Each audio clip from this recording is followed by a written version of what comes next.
Welcome to the Simple Sophisticate podcast, where intelligent living is paired with signature style. I'm your host, Shannon Ables. And whether you're listening on your commute, exercising, working in the garden, or sitting down with a hot cup of tea or a café au lait, thank you for tuning in. Let's get started.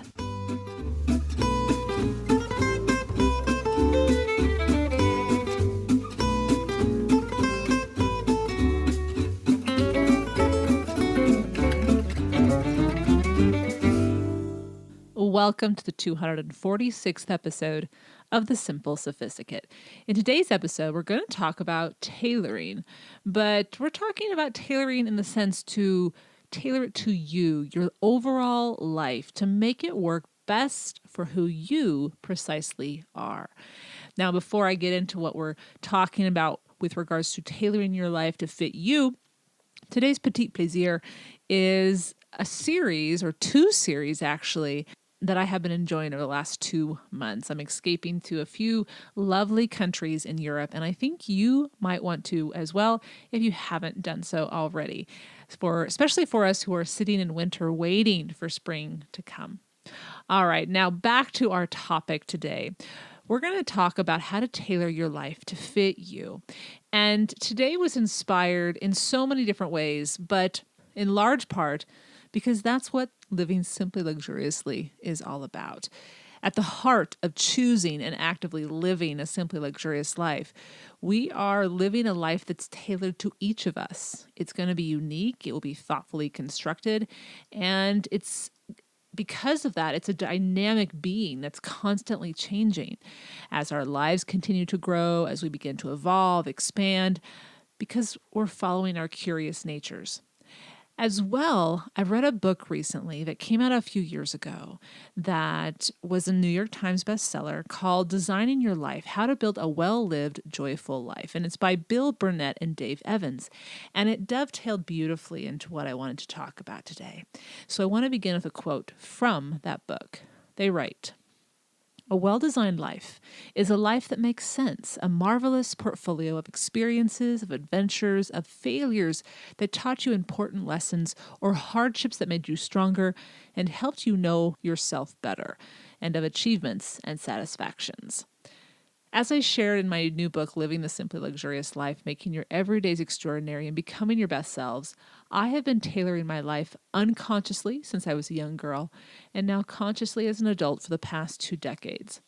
Tailoring takes energy, intention, and a desire to understand, and then the courage to apply what we learn to our lives. It can be difficult at times, but ultimately it is greatly rewarding as we are living in accordance to our true nature and discovering all the potential we have within us. Editing our lives, removing what does not align with our priorities and dreams, and making room for what enlivens us and brings us joy is a highly beneficial process.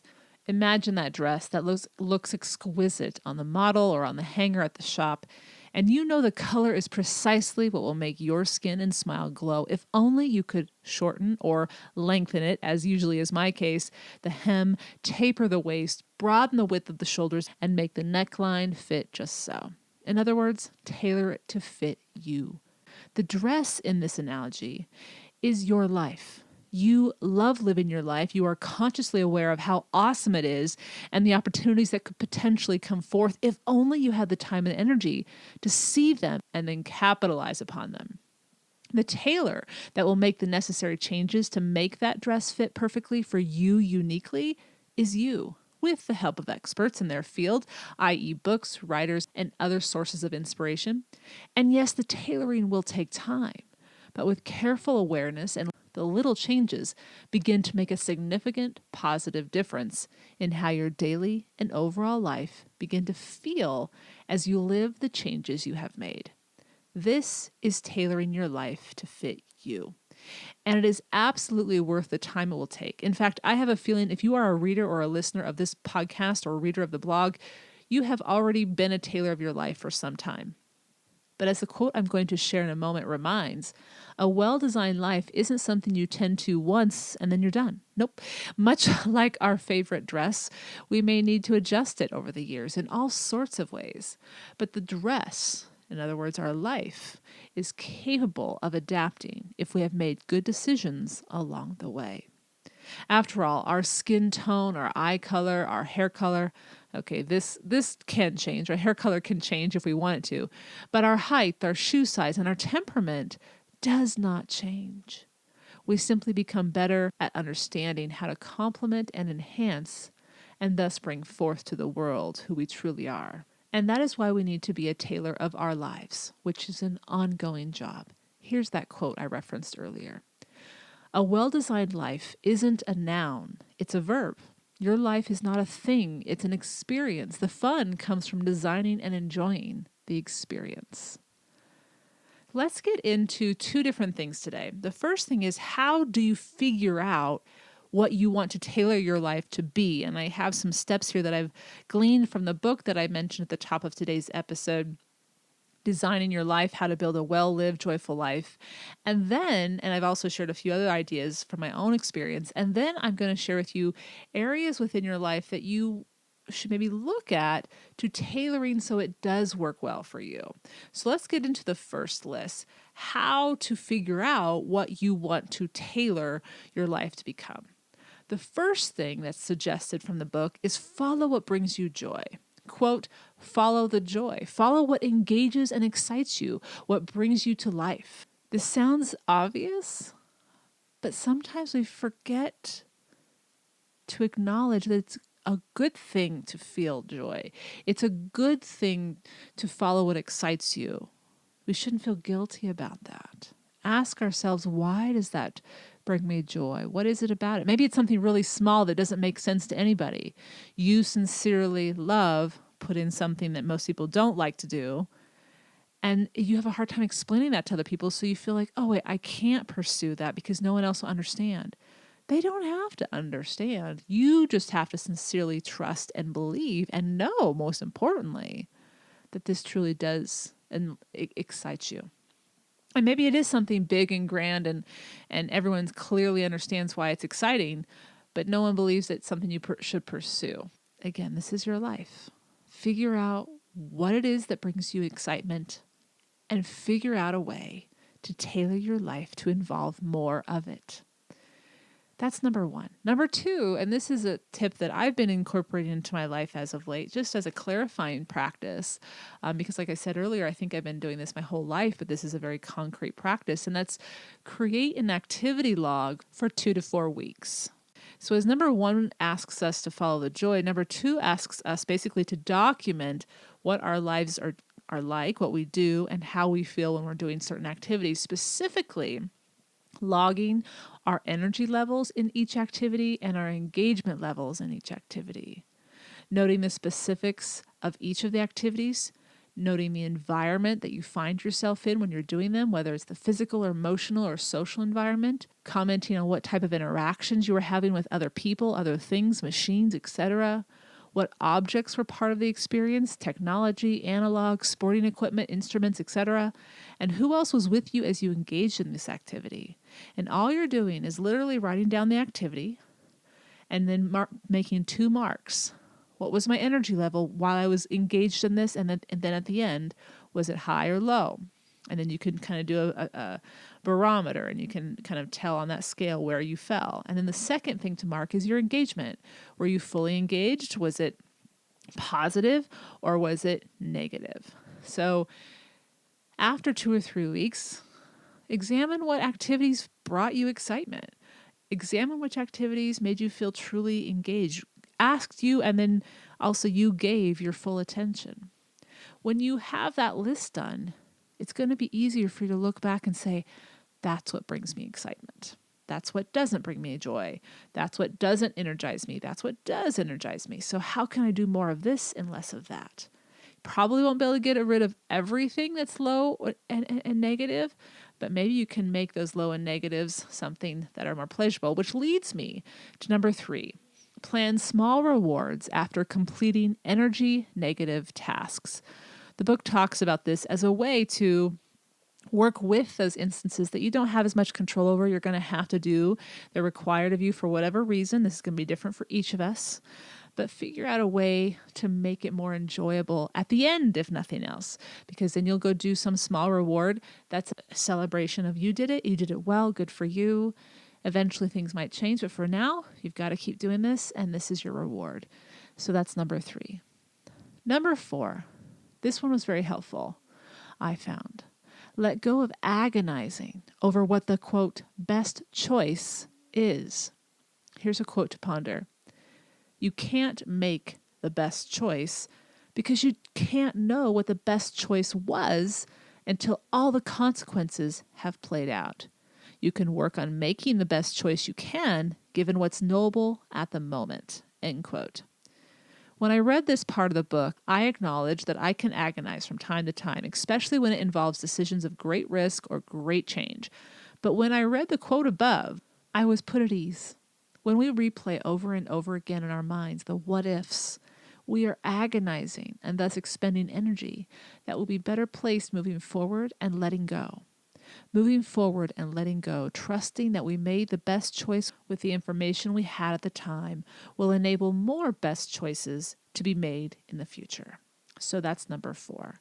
Let go of agonizing over what the best choice is. Number 5, practice self-discipline.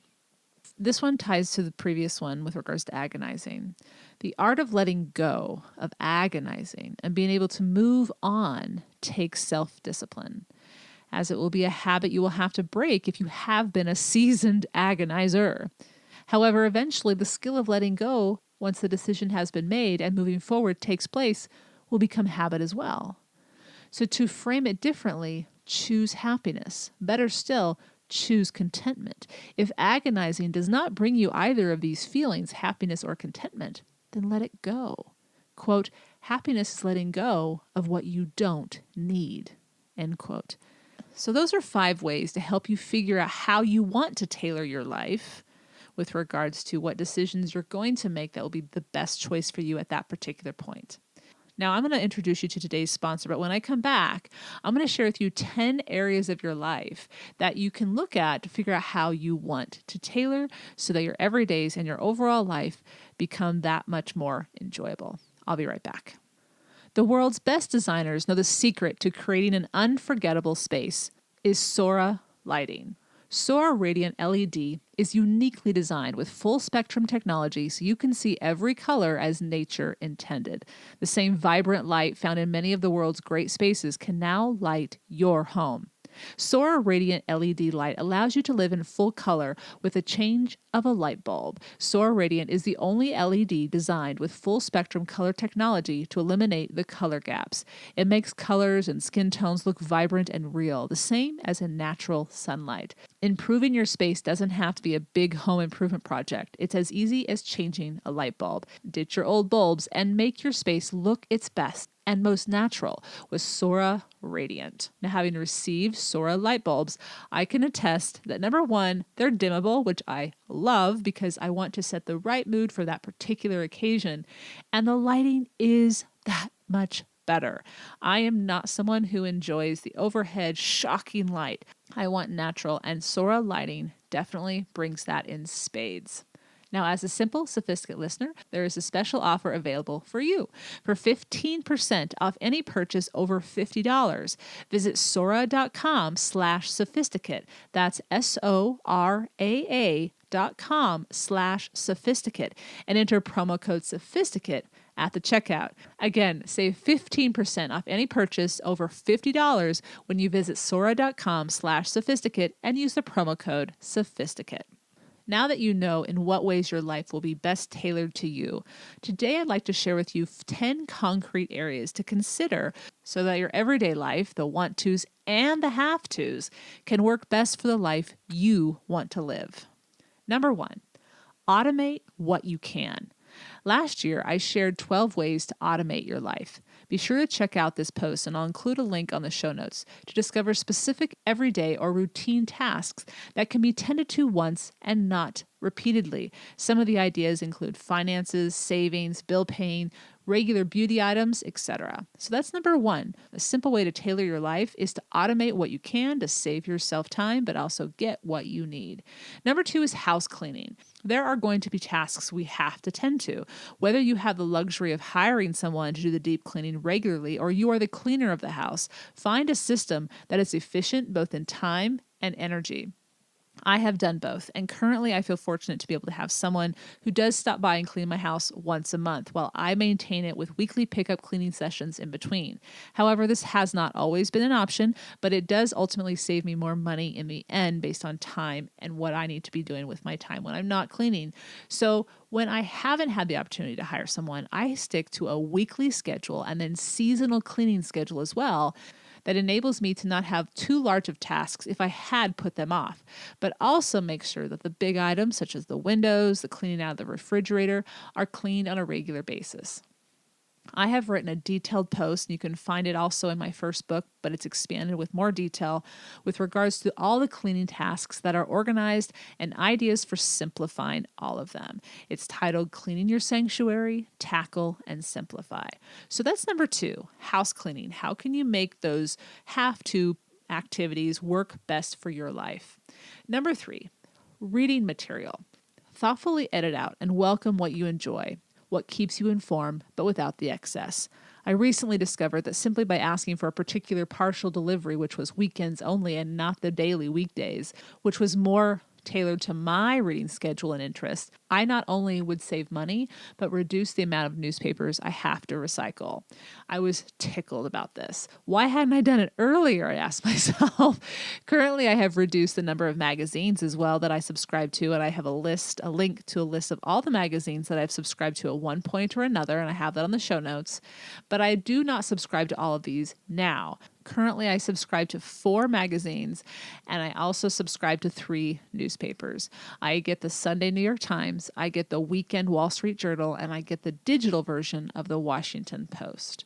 So number 3 is, with regards to your reading material, tailor it to what you need and want, but also what you can afford, and also what you actually read. I think sometimes we order these things because we do want to read them, but then finding the time never happens. And so you have to ask yourself, and this may change, by the way, as you go about your life. It has for me. You can always add back a subscription when you want to read it again or you have more time.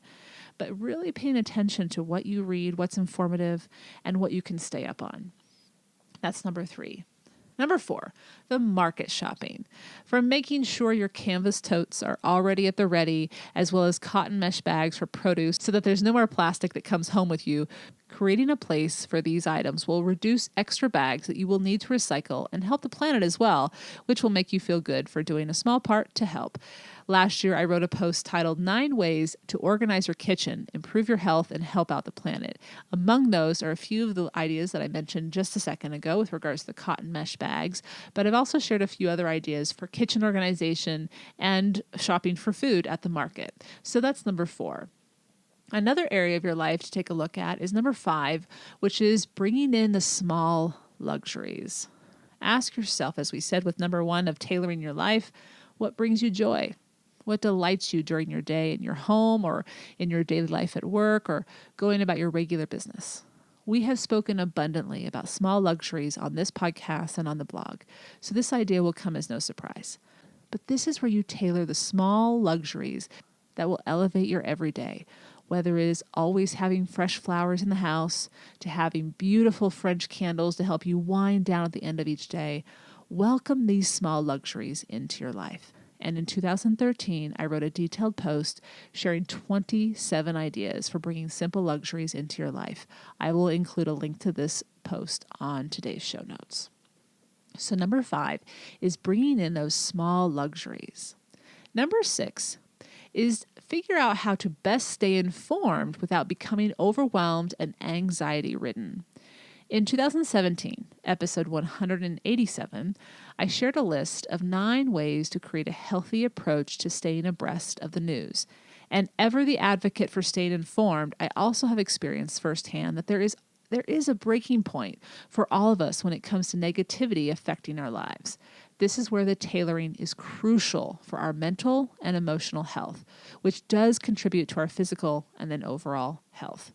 One significant change I made over the past year is how I receive the news.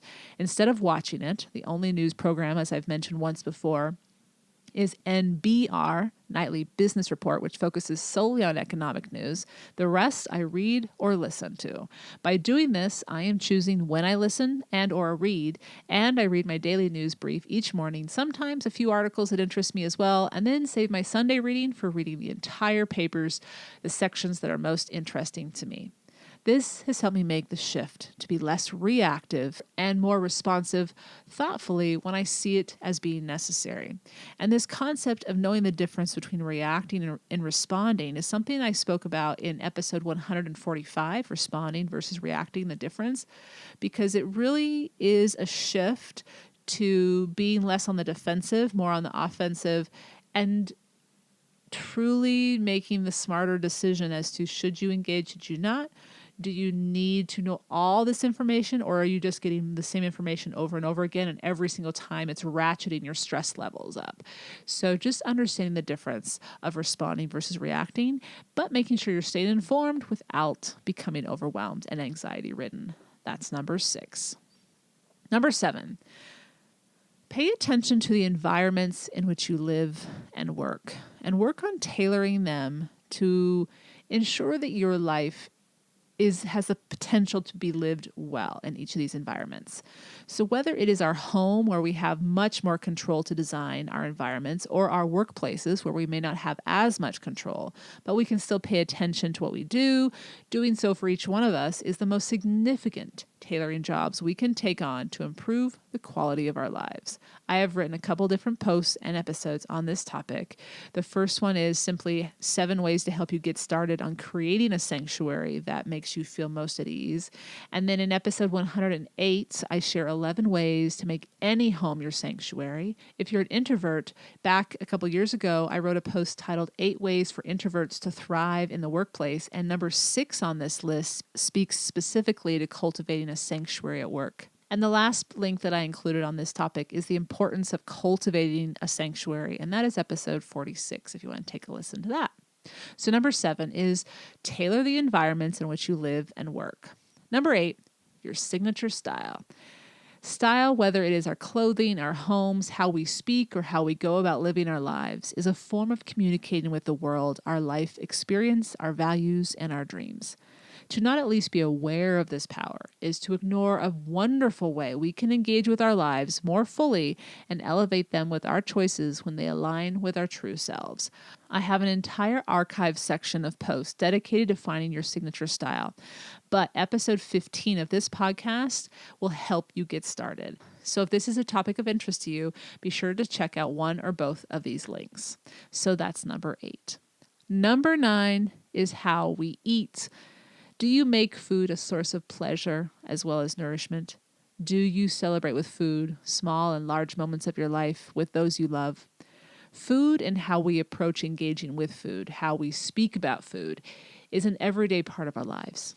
If, for example, we curse food, that is negative energy we are bringing into our lives. If we berate ourselves for eating certain foods, that is a choice we are making before and after that negatively affects our lives as well. But we can tailor this part of our lives and we can make a positive shift. As we become more knowledgeable about food, recognizing that we do not need to deprive ourselves, the food we eat, how we prepare it, and how we approach creating the meals we enjoy with ourselves and others can become a wonderful source of joy. Be sure to check out the Simply Luxurious Life's archives on health, which is all about elevating the everyday meal with seasonal fare. And also check out the Simply Luxurious Life's new venture into the cooking show genre with the Simply Luxurious Kitchen, where you'll find 8 episodes now available. So that's number 9. Tailor with regards to how you eat, tailor how you approach eating, and make it more of a source of joy. And last but not least is number 10, the big life decisions. This could be with regards to the career you choose, the relationships you engage in, where you live, where you travel, all these big things that really play a significant role in our overall way of life. However, the small things matter as well. And that's why we wanted to include those in our list today. And so in 2014, I wrote a detailed post and then shared even more detail about this topic in my new book, The How of Tailored Simplicity. So be sure to check that out because I actually walk readers through how I have come to some big changes in my own life to tailor my life to who I am and who I'm learning I am as I go along my journey. And I break it down example for step by step with my experience, but also then translate into what it might look like for you. So this will be decisions that you can make that are in alignment with your priorities, values, passions, and talents. So that's number 10, tailoring those big life decisions to you. So much of what is shared on the Simply Luxurious Life is designing your best life and tailoring it to the unique person that you are. Hopefully today's list will jumpstart you in the direction of paying attention to those little details that, when tended to thoughtfully, will make an impressive positive difference. Most importantly, our lives are ours to create. Often we don't realize how powerful changes in our default thinking, in our default way of living, can change the quality of our lives. The key is to live consciously, make the best decision we can at the moment, and continue to enjoy the living part, which is the only part that truly matters. Even with the have-tos that will bring us to the destination we seek, there is goodness to be savored, appreciated, and enjoyed. Living thoughtfully, letting go of what is done, and making the most of what is and potentially can be has the power to make your life an awesome experience each and every day. All right, today's show notes can be found at the simplyluxuriouslife.com/podcast 246. So many additional posts really to let you dive deeper into the specific area that interests you. But I do encourage you to check out either my book, Living the Simply Luxurious Life, Making Your Everydays Extraordinary and Becoming Your Best Self, as well as Designing Your Life, How to Build a Well-Lived, Joyful Life by Bill Burnett and Dave Evans. And the link to both those books are on today's show notes. Now we have a petit plaisir to get to, and I'll be right back with just that.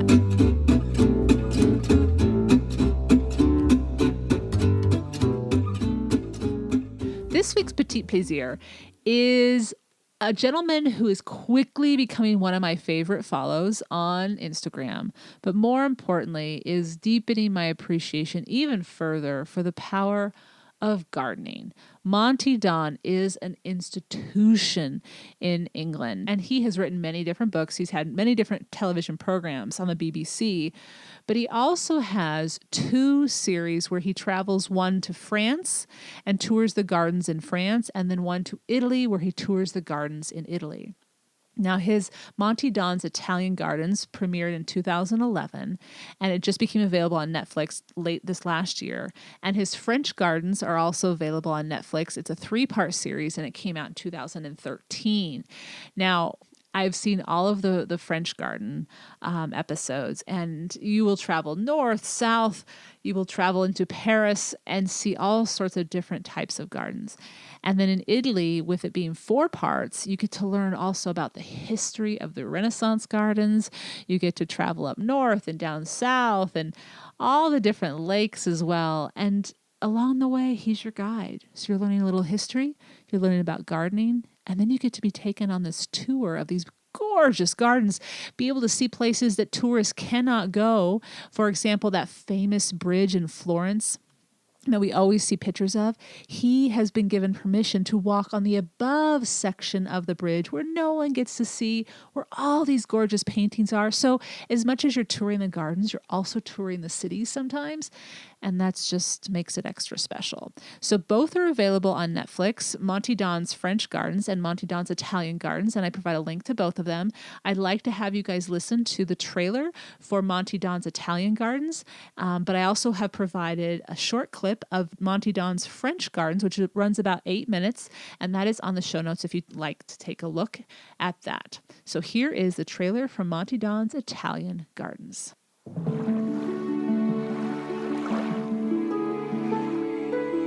The British have long been entranced by Italy. Its beautiful countryside, the enduring traditions of art and culture, and of course, its extraordinary gardens.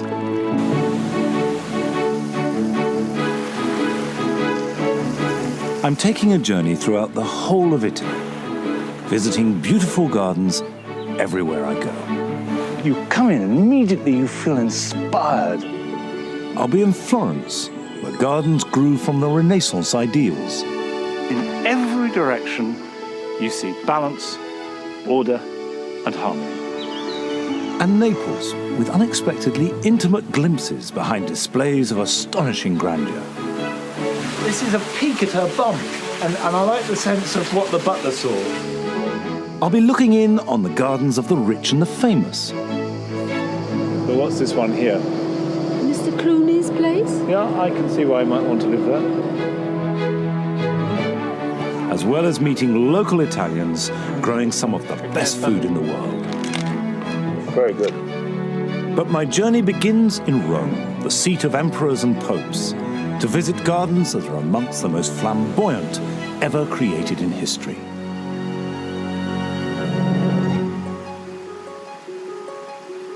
So as you can tell, he travels up and down the boot of Italy and has a wonderful time doing it. Lots of fun, but tons of information for viewers and beauty for the eyes to feast upon.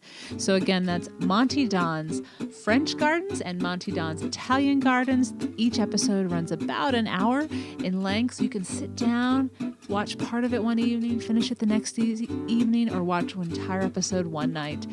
And just, for me, it's been a wonderful respite at the end of the days, especially as we're here in winter and we're waiting for spring, getting really excited for all that's around the corner. I hope you've enjoyed this week's Petit Plaisir, where each week ideas are shared to make the everyday all the more enjoyable. Tune in at the end of each Monday's podcast where I'll recommend a book, a film, or a recipe, anything that is a simple pleasure to satiate your sophisticated taste. Thank you very much for tuning in today. Wishing you a wonderful first week in February, and I'll be back next Monday. Bonne journée.